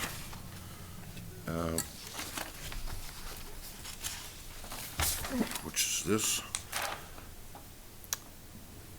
It doesn't have the full home plan of where the actual porch is going. I did that from the drawing that I got from the, sorry, it's right here. That's okay. So yes, not enclosed, roof off the existing roof to cover the porch, side entrance that goes to the existing driveway Okay. with railing all around, Okay. composite decking. Okay. And so, because of the setback requirements, I take that when the home was built, That's correct. built in 1690. 1690, you're probably in one of those quote-unquote non-conforming lots, as we've talked about. For sure. All right. So why don't we do this? So we're looking at a special exception. There are 4 points. Actually, there are 8 points that were you kind of wrote in some answers. If you could read in the point and then read in your answer. If we have any, and just stop between each in case there's any questions. Absolutely. The additions, alterations, and improvements are currently permitted within the zoning district because home was built in 1690. Yeah. All right, number It's pretty two. straight to the point, gentlemen. Yeah, no, please, that's Number fine. 2 is the additions, alterations, improvements are ordinarily and customarily associated with the existing building and/or use because added porch area attached to existing home. Okay. And please forgive my answers. I am no lawyer. That's okay. That's the short and sweet's fine. Any questions so far, gentlemen? Okay, go ahead. Number 3, the additions, alterations. Actually, hold on a second. There, Quick question, wait, please. question. Hi there. Yes, sir. Just quick. So I totally appreciate how the building, the structure is built onto the edge of the property. There's a lot of room on the, I'm assuming that's the north end of the of the structure. Here, let me- There's unfortunately no compass on here, but assuming that this is showing north, if you want to look up here quick. Yes. So there's a lot of space up here, right? Is this like considered to be a front porch or more like a recreational porch It or? is a front entry porch. Oh, okay, thank you. Thank you for clarifying. Okay. Where there is now just a stone facade trail going to their front door. Thank you. Number 3. Number 3. The additions, alterations, and improvements would serve to promote the reuse, restoration, and rehabilitation of the otherwise enhance the existing building or structure, especially in historic or potentially historic building or structure because improved entry area through said porch. Number 4. Right now, it does not have a roof or anything above their front door. So snow, rain is right there, Okay. step to step. Number 4. Number 4, the additions, alterations, or improvements would not result in increased hazard to vehicles or pedestrians, impair or impede emergency vehicles, access or the provision of emergency services to encroach on planning right-of-way corridors because, again, home was built in 1690 with limited road frontage, but has an area suitable for the proposed porch. So I'm just kind of curious, the porch, once that porch is built, how close is it going to be to Thornton Road West? And that's where I went today and said, let me get some more dimensions. So I crudely measured where the porch corner would be Uh-huh. to the existing road. I have 12 feet. Wow, that's pretty close. And according to your plot plan, which really isn't a plot plan, it is, excuse me, find it.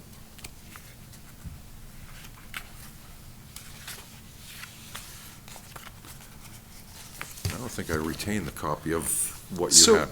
Just let me ask you this, if you're that close to the road, I mean, I think, I don't know how fast traffic is on Thornton Road West, and it's coming off of Tinker, but, I mean, from a safety standpoint, It is essentially a one-lane road oh, it is.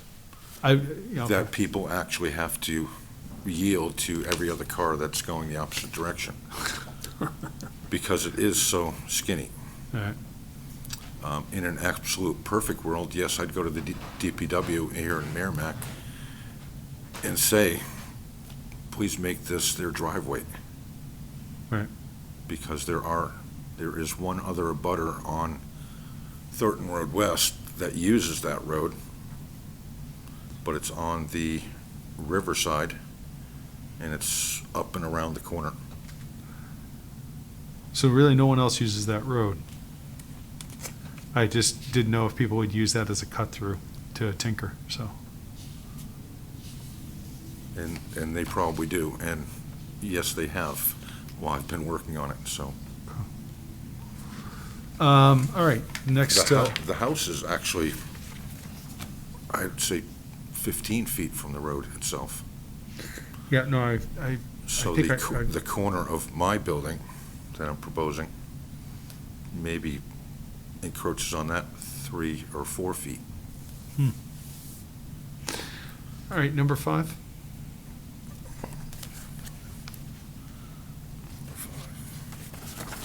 The additions, alterations, and improvements would not result in unreasonable impacts to abutting properties by the increased noise, visual blight, odor, or nuisance because their home, 2 Thornton Road West, faces the river. And they don't have a neighbor that truly would be impacted by this porch. Number 6. Adequate parking and other necessary support facilities would not provide for the existing building or structure as well as the proposed addition, alteration, or improvement because driveway is existing and not affected. Yep. It's to the right of the porch. Okay. Number 7. The proposed improvement would be allowed by right prior to adoption of the zoning ordinance provision at issue because, once again, it was built in 1690. And then number 8. Number 8. The proposed improvement cannot reasonably be constructed in a different way or in a different portion of the property so that it can comply with the existing setback requirements because my customer requested that location. Right. And no, there is no other reasonable location. Okay. All right. Are there any questions for the applicant? Wolf?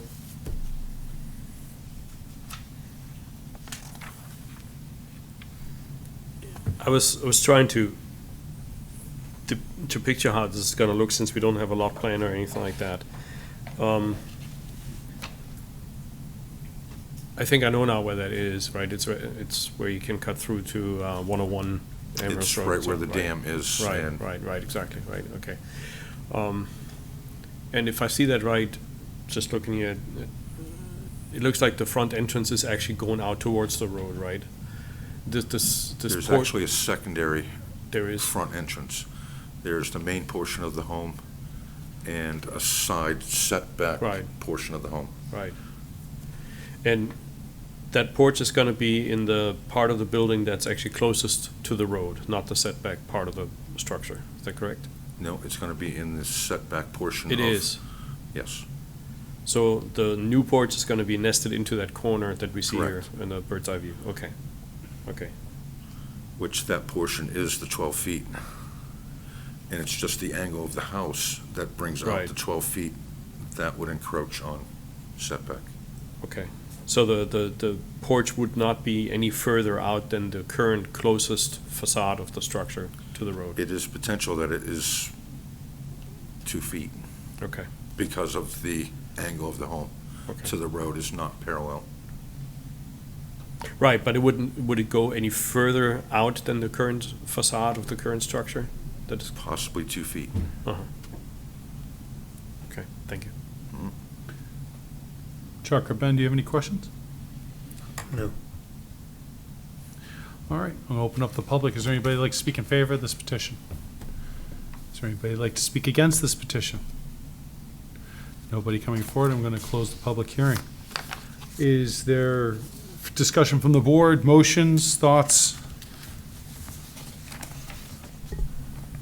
If I can, Mr. Chairman, a few words about the particular parcel in question. Sure. It is probably the oldest home in Merrimack today, and it originally, of course, was not Merrimack, but Dunstable, Massachusetts. Right. And then when they set the state line in 1741, it became Dunstable, New Hampshire. And it didn't become Merrimack until 1741, or 1746, excuse me. So this is an architectural gem. in Merrimack. I have always admired the unique 17th century construction of the building.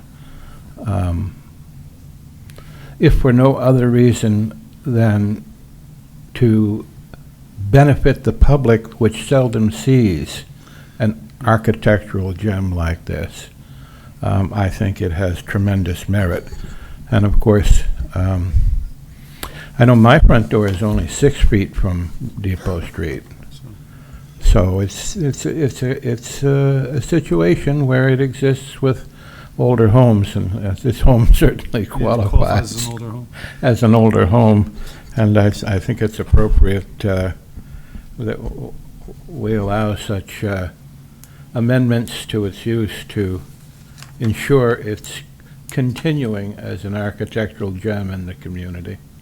Excellent. Any other comments or motions? I'd like to make a motion. Go ahead. I move that the board finds the petitioner's responses to the special exception criteria of the zoning ordinance are sufficient, proved each criterion is met, and the board adopts the petitioner's responses as the board's findings of fact, and further to grant the special exception under section 3.09 of the zoning ordinance to permit the addition of a 12 by 12 covered porch to the front of a home built before 1953, which does not conform to minimum setback requirements. Do I have a second? Second. Motion made by Chuck, seconded by Ben. All in favor, say aye. Aye. All opposed? Abstain? Okay, we have 3-1. And you are, motion passes. You have 30 days if someone can appeal. Very good. Thank you. Thank you, John. Matt, do you have a question? Oh, because I saw you hanging there, so, all right. All right, and looks like the last petition for this evening, Samantha Shebuk, petitioner and Talon Properties owner, variance under section 15.05.a of the zoning ordinance to permit a daycare use in a planned unit development, PUD.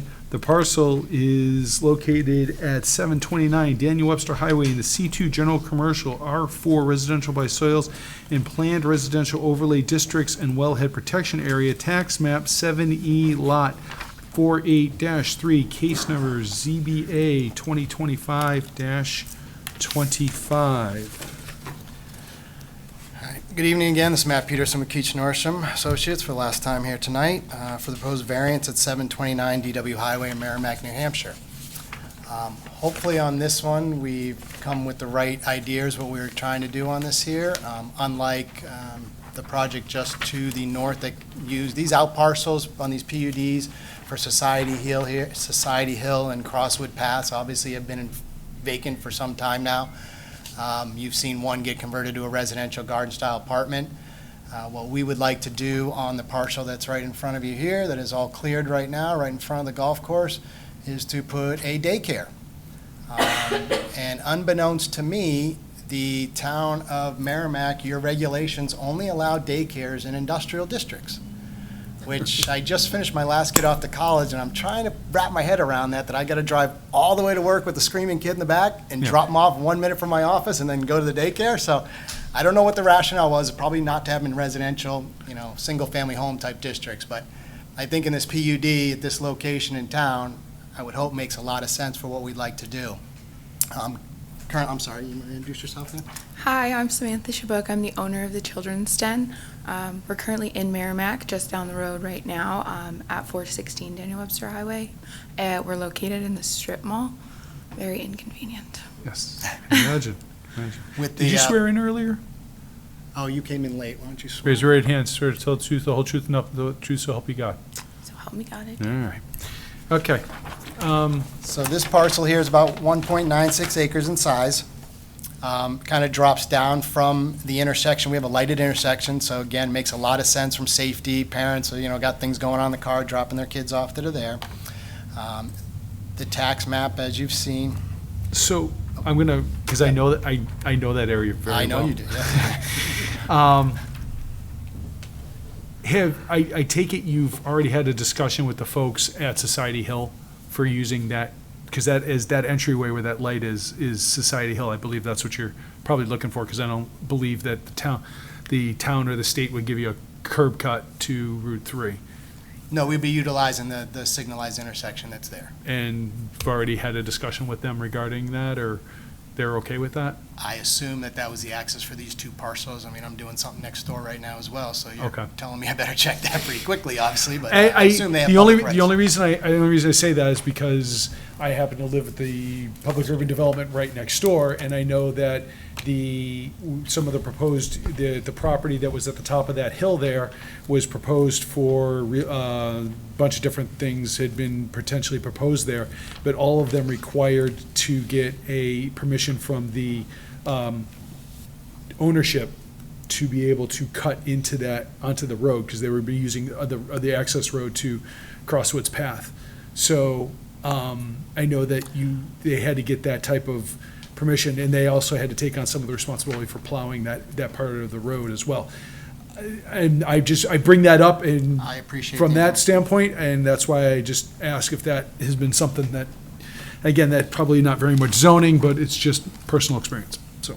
That is very good information. We will chase that as we leave here tonight, because I just assumed that was all set, but I can see where you're coming with on that. That's there. Obviously, these two parcels were set up as part of Society Hill Okay. at the time, so that's why the PUD is all together. So I'm sure the covenants have that, but I will check that, Mr. Chairman.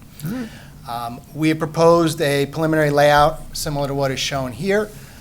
We've been working with an architect to try and get the lay of the land and stuff like that, but we haven't gone too far. Obviously, if we get denied a variance, there's no sense spending money. We have not surveyed the property yet, stuff like that. We'd have to go out and do that.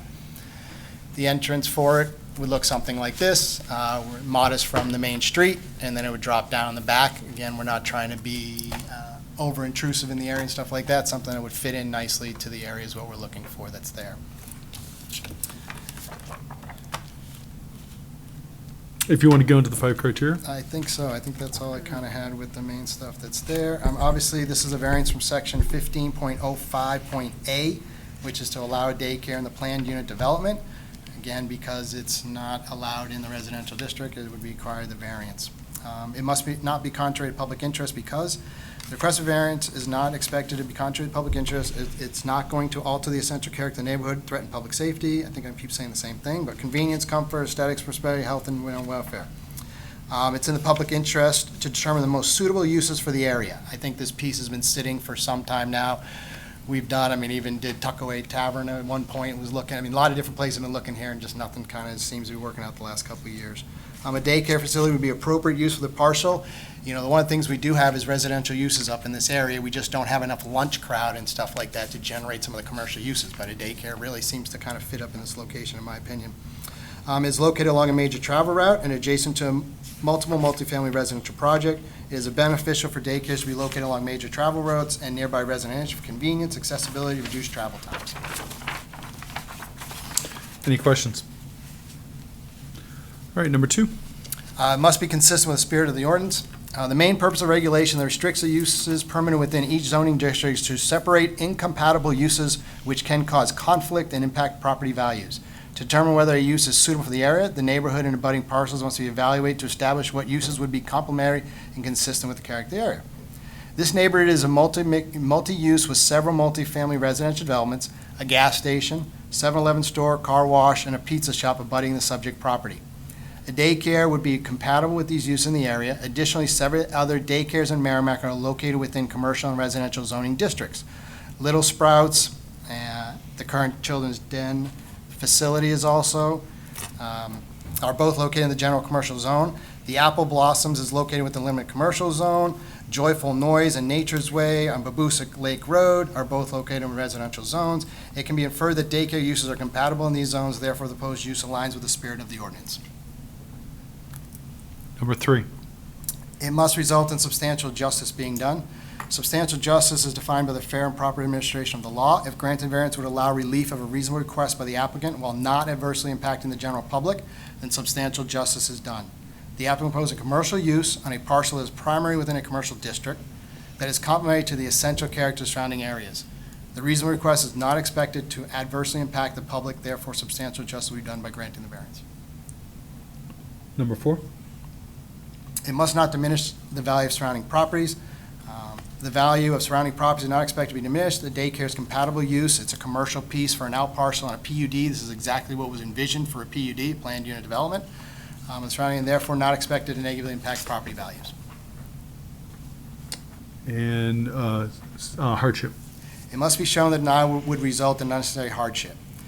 The majority of the subject parcel is located with the general commercial zoning district, with a portion of the real property located with the residential R zoning district. The parcel is surrounded by a variety of uses, including multifamily residential, gas stations, 7-Eleven, car wash, pizza shops. The property has frontage along Daniel Webster Highway, which is a major travel route through town. Daycares are typically considered commercial businesses. However, according to the zoning ordinances, daycares are only permitted within industrial districts. As stated beforehand, there are several daycares that are located outside of it, as I explained earlier.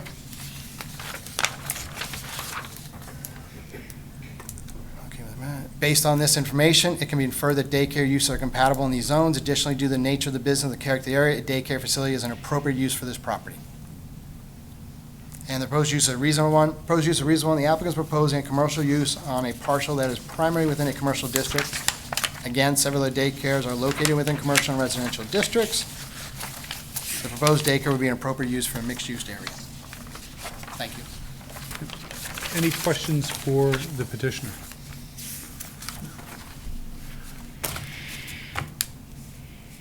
Okay, if there's no questions, I'm going to open up the public. Is there anybody who'd like to speak in favor of this petition? Okay, if you'd like the microphone, actually, you can stay there. If the microphone, you can go right up to the microphone and just state your name. Amanda Whalen. I am a mom of a child in this daycare. When I heard about this, I was very excited. Keeping them within Merrimack, close by, and also to remove us from the strip mall to just give parents a little bit more of that security in a separate space, so there aren't people coming and going that don't belong at a daycare, that potentially are going to the nail salon or the things like that. So I just wanted to come and show my support for this plan. Thank you. Someone else would like to speak in favor, please?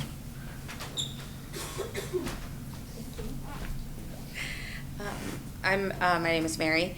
I'm an employee at this center. I obviously fully support the variance. Right now, we're spread out amongst that strip mall behind DW Diner.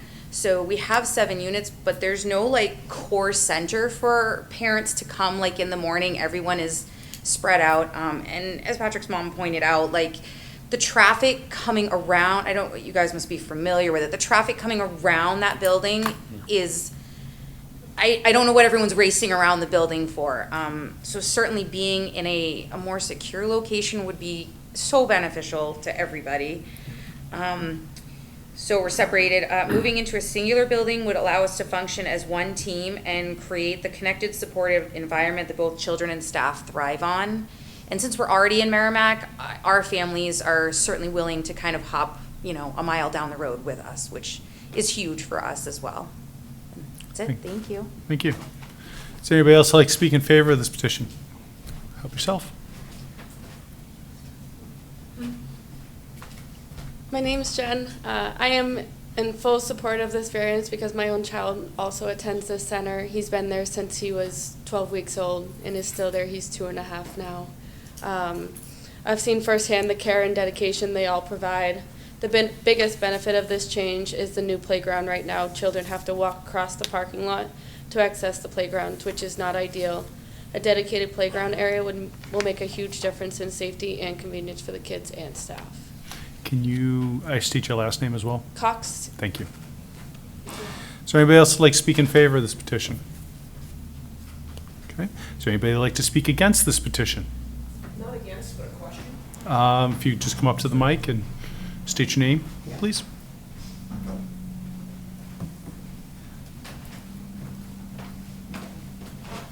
Lori Belmore, a direct rent 733 Danielson Highway, sort of a butter. this might be premature, but I don't know if the land needs to be built up at all.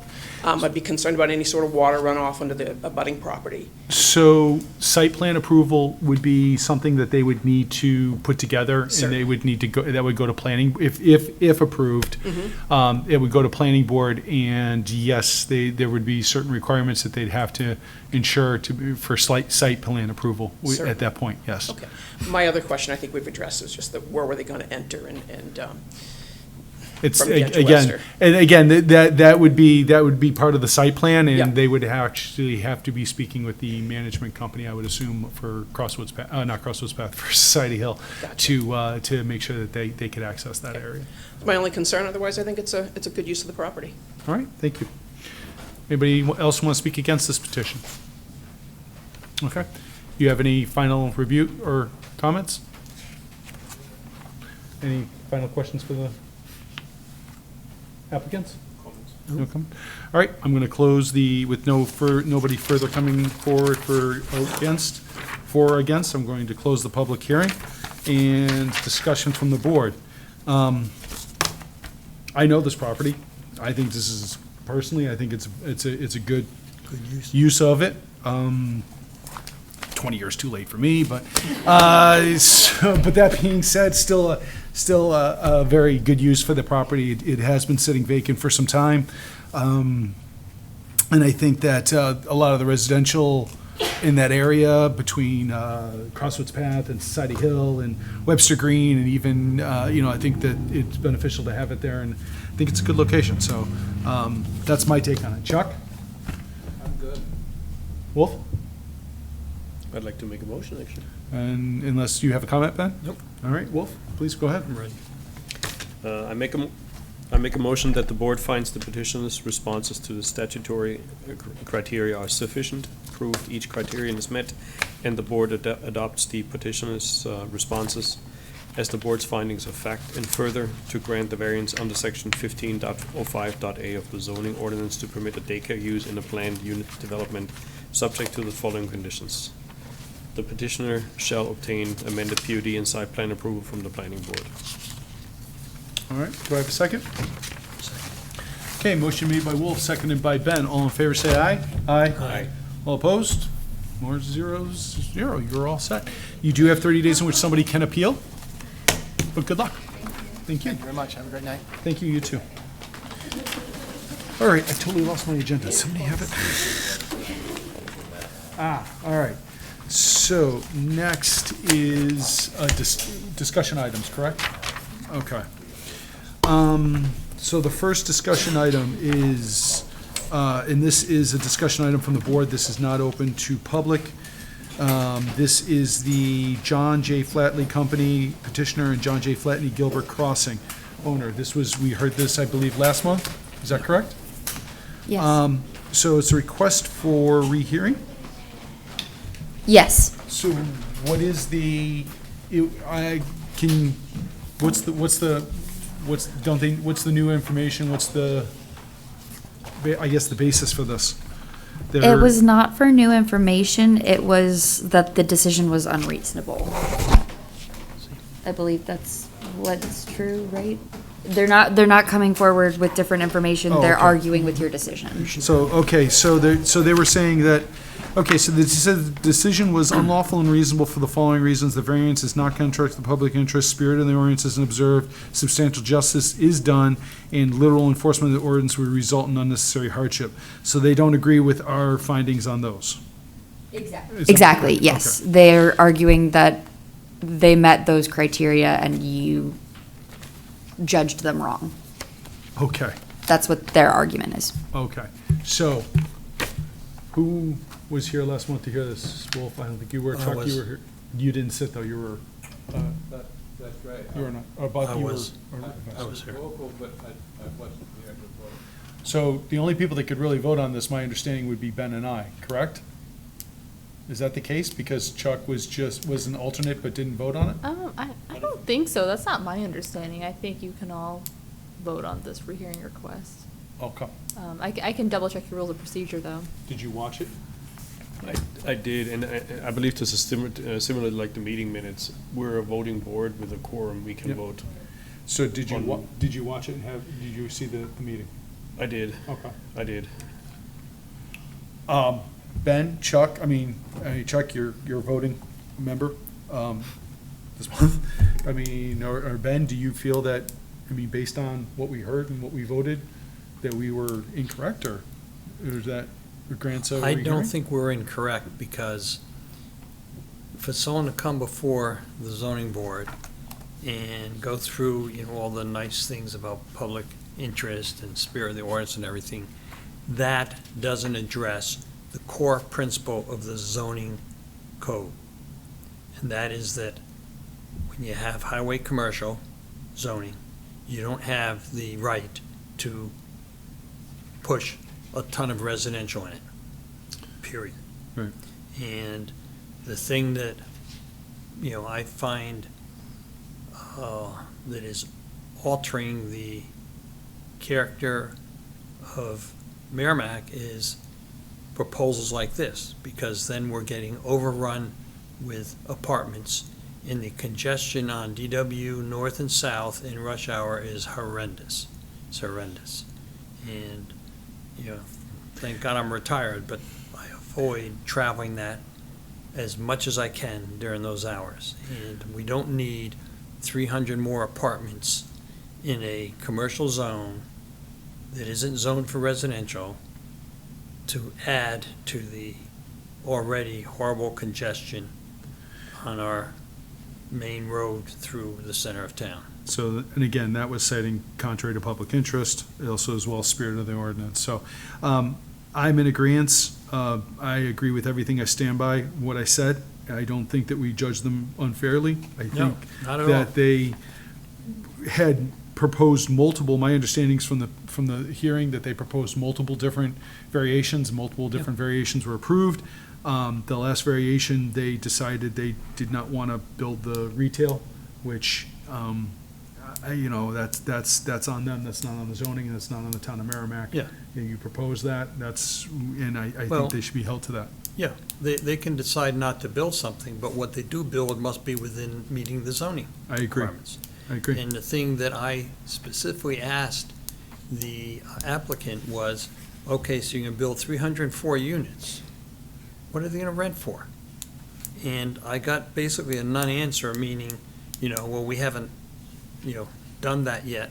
And I find that to be disingenuous, because if you're at this point of a proposal, you should have already set up your financing, which means it's like you're doing a profit and loss on a rental investment property, so you know what the rents are versus the mortgage payment, taxes, et cetera. So to tell me you don't know what the rents are, I think That's was a little, that's a leery. little out of the, I understand what you're saying, that's a little out of the privy of what they were looking for the variance, but I get what you're saying. Yeah. Is that they should understand that. I think.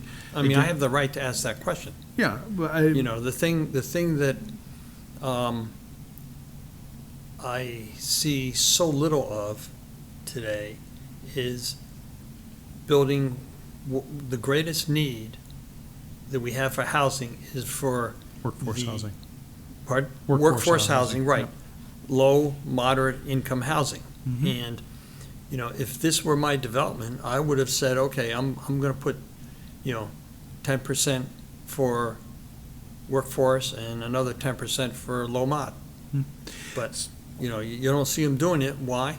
Because they're trying to maximize the almighty buck. So that being said, to kind of get back, I understand what you're saying, but staying focused on the variance itself, in which they were looking for to increase and to change those units, I think that we spoke correctly regarding contrary to public interest, spirit of the ordinance observed, substantial justice was done, it was not being done, Right. and there was no unnecessary hardship. And I think that, I think I stand by that. I think it sounds like you stand by that as well. Absolutely. Would you both agree that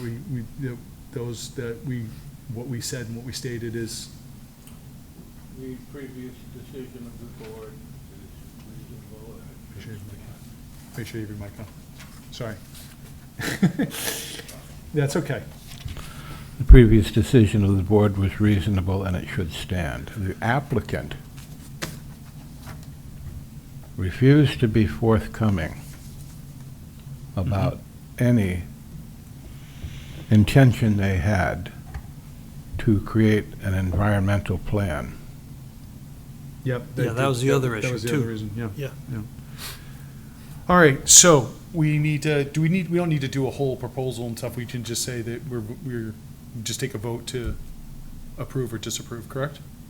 What do you mean by proposal? Like, we don't have to sit there and say, John J., do we have to read in the whole thing? Oh, I Does see what somebody, you're to make a motion? saying. Yeah, I would just make a motion to either grant or deny their request. All right, who wants to make a motion to grant or deny? I will. I'd be more than happy to. So, just, I make a motion to deny? I move, Mike, that we deny the applicant's appeal for a rehearing. Do I have a second on the denial for appeal? Second. Okay, motion is made by Chuck, seconded by Ben for denial of rehearing for the John J. Flatney Company petitioner, John J. Flatney and Gilbert Crossing LLC owner petition. All in favor, say aye. Aye. All opposed, 400, regarding none. All right. The next rehearing is for a case D2 Kern LLC petitioner owner request for rehearing a case number ZBA 2025-17 in which the board denied a special exception under section 2.02.3 C1D of the zoning ordinance to permit a new and used auto sales use in the C2 General Commercial District. The parcel is located at 386 Daniel Webster Highway in the C2 General Commercial Aquifer Conservation and Elderly Housing Overlay Districts and Tax Map 4D-3, Lot 28. This was the old, this is the place next to Mr. G's, I think, the garage shop. And we denied, upon finding, let's see, okay, so a zoning grant, special exception under, okay, the case and relevant section, which includes appropriate location, no adverse impact to the neighborhood. So this, they're saying no hazardous vehicles petition. What did we deny it on? Yeah, the board's conclusion was unsupported by substantial evidence. They're saying that we failed to consider, refute the applicant's record of evidence, as well as, so they're requesting a rehearing based upon, am I reading this correctly? Casey, am I reading this correctly? That's what they're basing it on? I thought I knew what. That's the request. Yeah, it's for a rehearing. Yeah, no, but their finding of their evidence is that we felt that we had unsupported by substantial evidence. They believe that there's an appropriateness at the location, no adverse neighborhood impact, no hazards to vehicles or pedestrians, and a provision of adequate and appropriate facilities, which you disagreed that that was present in their proposal. And they're arguing that those things are all true. Am I correct? Yeah. Okay. All right, I stand by what we said. And again, gentlemen, please feel free to weigh in, but based upon, they couldn't give us an exact about cars, and it was. If you parked on this side, they didn't know the other side. If you parked on the other side, they didn't know about this side. And they were. It just went back and forth like that. And they're gonna have cars there, and then there's not gonna be much, and they're supposed to have employees, and they don't have enough space. There's just not enough space Well, for what they're gonna do. we don't know. I felt that they weren't, I felt they weren't well prepared. Okay. Because, one, they should have said how many cars they're gonna allow on that lot for sale. Okay, number one. So that you X out. Then, what is the average customer flow on a daily basis? And we have parking for that. How many employees you have, and we have parking for that. They didn't do a good job of presenting. I think I abstained, but I wasn't totally against You wouldn't this have use abstained, on you it. would have had you would have said, you would have been a no, or yes or no, because we don't have. You don't have abstains? Nope. No, I'm talking about the original. The original one, you wouldn't have abstained. No? No, because we don't do, can't abstain. you would have been a yes or a no. And more than likely, you were a no, based upon my. I thought we have on all of our votes, you can. Hold on a you can second, I vote can tell you. in favor or. Was I a no? Okay. We Well, can check okay, the if rules so, of it's because procedure. I didn't think it was well presented. Absolutely, They didn't make a good case for it. absolutely. And that was based on the points you made, Chuck, because you went into great detail. 320 was the They vote. had an evasive What? answer for it. 320 was the vote. So you could never nail them down to get the accurate information that you were looking for. Right, right. And so I didn't think they were well prepared.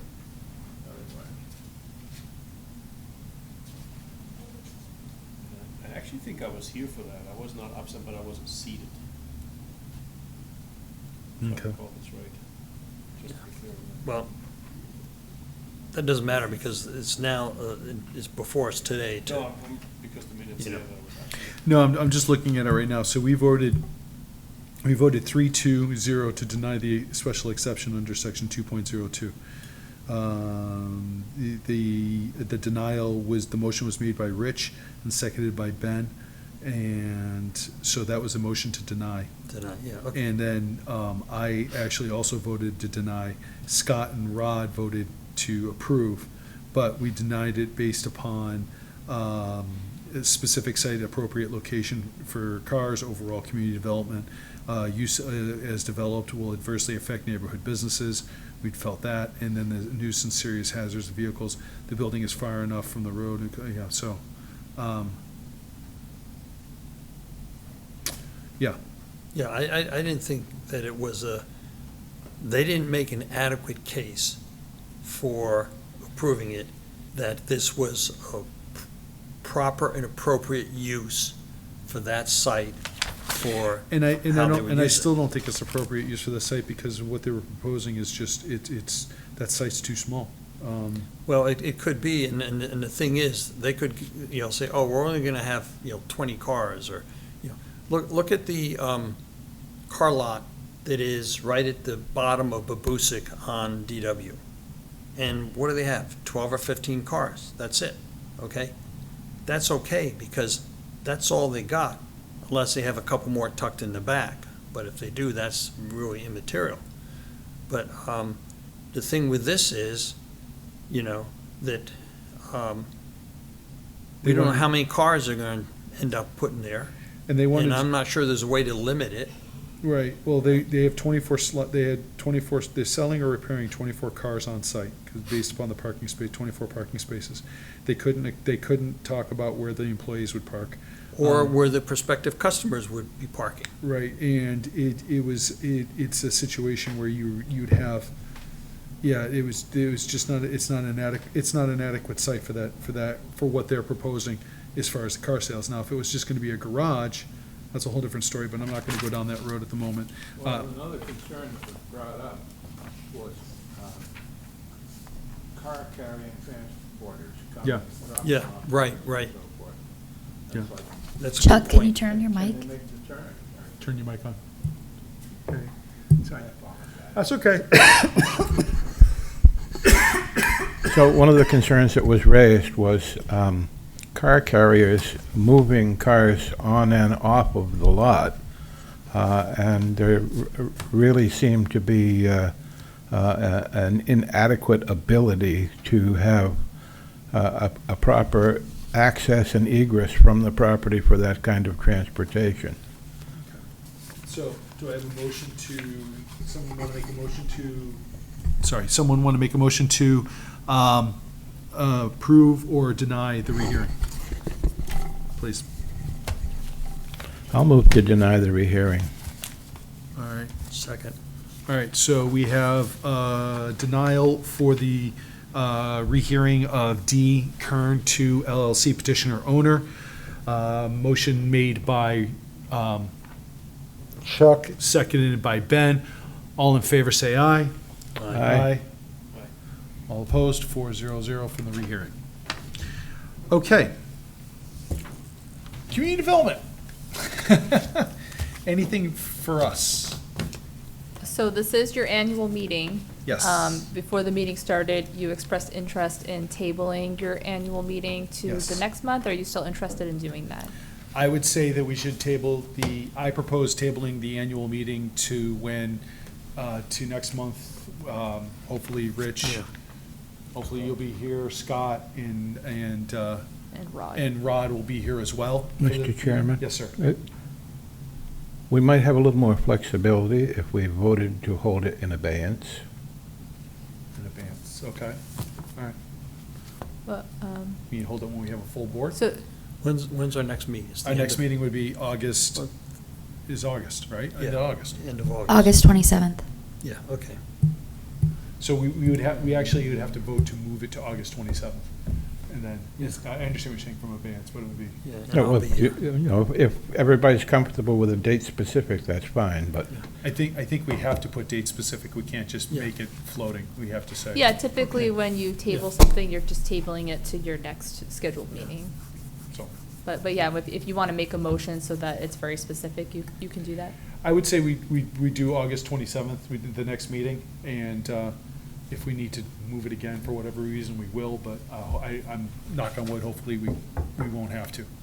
So, because that would also be the election of officers too, right? Yeah, typically you elect your chair and vice chair, and most years you have small amendments proposed to your rules of procedure, which we do this evening, by the way, if you Yeah. saw that in your packet. I did see that, and there was a couple of things that I wanted to kind of throw in there as well, based okay. upon some of the stuff. I think I sent you and Rob an email regarding some of my thoughts. This is about a couple months ago. I think Robert included those. He did? Yeah, I believe he said he worked with the suggestions you specifically had, but if you want to go over it Yep. before the next meeting and let us know, that would be great. Yep, I did, and thank you for catching me out on that. I didn't do my homework, so I apologize. No, it's okay. If we missed something, let us know. You busted me. You busted me. You got me on that one. I will definitely do that. And so with that being said, I would recommend anybody else to take a look at any of the proposed changes. So if in the next meeting you have any questions or concerns, we can address those. Can I? Before that, to make some more changes, right? Can I have a motion to move our annual meeting to the August? Everything okay? So moved. If you do have if you've been able to read it or are going to read it before the next meeting and have any more proposed changes, you're free to let us know beforehand. Yes. So we might mock them up. Yes, oh, most definitely, yes. All right, so proposed to move, so move. Wolf, do I have a second?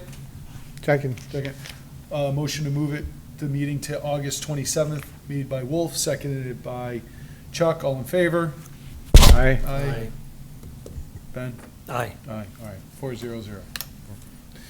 Okay, and last but not least, we have minutes for, unless community development has anything else. No, we're good. Okay. Minutes. I do have that one change, and you might want to confirm that, but I'm almost certain, unless I'm somewhat confused, I was present but just not seated. Okay, we will double check that before we confirm that they're correct minutes. But other than that, do you have any other concerns? No. Do I have a proposal for the minutes? I propose we accept the minutes as presented. Okay, proposal. Okay, proposal made by Ben. With the potential edits as needed. With the potential edits as needed. Right. Okay. So proposal made by Ben to accept the minutes with potential edits as needed, seconded by Chuck. All in favor, say aye. Aye. All opposed, 4-0-0. And the last one. Motion to adjourn. Do I have a second? Second. Motion adjourned by Wolf, seconded by Ben. All in favor? 4-0-0. Thank you very much, everybody, for coming out tonight. The motion was Wolf and then Ben. Yes, yes. Thank you for coming out tonight, everybody. You're welcome. Enjoy the rest of August. Stay cool. Thank you for doing the hard part, Pat. Yeah.